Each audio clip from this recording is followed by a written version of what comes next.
Hello guys, ഇന്ന് ഒരു ശനിയാഴ്ചയാണ് കേട്ടോ. രാവിലെ എനിക്ക് പക്ഷേ ഞാൻ പായൊക്കെ അവിടെ മടക്കി വെച്ചു. ഇന്ന് ശനിയാഴ്ച ആയ കാരണം തന്നെ ഞാൻ ഇന്ന് വളരെ ലേറ്റായിട്ടാണ്. വളരെ ലേറ്റൊന്നുമില്ല, ഒരു 10 മണിയൊക്കെ. എൻ്റെ ലേറ്റ് ഇതിനും വൈകാറുണ്ട്. പിന്നെ ഞാൻ പായൊക്കെ മടക്കി വെച്ച് താഴെ ഇറങ്ങിപ്പോയി, പുറത്ത് പോയി തുറന്നു നോക്കി. അപ്പോൾ അവിടെ ചെമ്പരത്തിയൊക്കെ പൂത്തൊക്കെ ഒന്ന് താളി ഉണ്ടാക്കണം, എന്തെങ്കിലുമൊക്കെ ഒരു ഹെയർ കെയർ, മുടിയൊക്കെ പെട്ടയാവാറായി. അപ്പോൾ ചെറിയൊരു ഹെയർ കെയറും കാര്യങ്ങളൊക്കെ ചെയ്യണമെന്ന് വിചാരിച്ചിട്ടുണ്ടായിരുന്നു.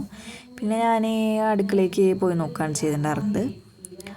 പല്ല് വെച്ചിട്ട് അടുക്കളയിൽ പോയി നോക്കിയപ്പോൾ അമ്മ അരി വെള്ളത്തിലിട്ട് വെച്ചിട്ടുണ്ടായിരുന്നു, ചോറൊക്കെ ഉള്ളത്. പിന്നെ എനിക്ക് രാവിലെ തിന്നാനുള്ളതൊക്കെ എടുത്തു. ഞാനൊരു പഴവും ബിസ്ക്കറ്റും ഈത്തപ്പഴമാണ് കഴിച്ചത്. ഞാൻ ചായ കുടിക്കാറില്ല.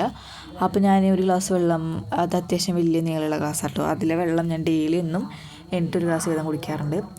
പിന്നെ ഉച്ചയ്ക്ക് ഞാൻ മുട്ട പൊരിച്ചതും തക്കാളി ചമ്മന്തിയാണ് കഴിച്ചിട്ടുണ്ടായിരുന്നത്. മുട്ട പൊരിക്കുന്നതിൻ്റെ ഒപ്പം ഞാൻ സബോളയും ഉപ്പും തന്നെയാണ് ഇടാറുള്ളൂ. എനിക്കതാണ് ഇഷ്ടം. ഞാൻ മുളക് പൊടി, വേപ്പിൻ്റെ ഇല, പച്ചമുളക് അതൊന്നും ഞാൻ ഇടാറില്ല. ഞാൻ മുട്ടയും സബോളയും ഉപ്പിട്ട് തന്നെ പൊരിച്ച് കഴിക്കും. പിന്നെ മീൻകറി ഉണ്ടായിരുന്നു. ഞാൻ മീൻകറി എടുത്തില്ല. ചോറും തക്കാളി ചമ്മന്തിയും മുട്ട പൊരിച്ചതാണ് ഞാൻ കഴിച്ചിട്ടുണ്ടായിരുന്നത്. എനിക്ക് തക്കാളി ചമ്മന്തി ഭയങ്കര ഇഷ്ടമാണ്. അപ്പോൾ ഇതൊക്കെയായിരുന്നു ഇന്ന്. Full day in my life ഒന്നുമില്ല, ഇതെൻ്റെ ഫസ്റ്റത്തെ വീഡിയോ ആണ്. ഞാനൊരു ഹാഫ് ഡേ ഇൻ മൈ ലൈഫാണ് ഇപ്പോൾ ഇട്ട് നോക്കുന്നത് ജസ്റ്റ്. പിന്നെ ഞാൻ അത് കഴിഞ്ഞൊരു വൈകുന്നേരമൊക്കെ ആയപ്പോൾ ഒരു ബോണ്ടി എടുത്ത് കഴിച്ചു. പിന്നെ ജസ്റ്റ് ഒന്ന് പുറത്തേക്ക്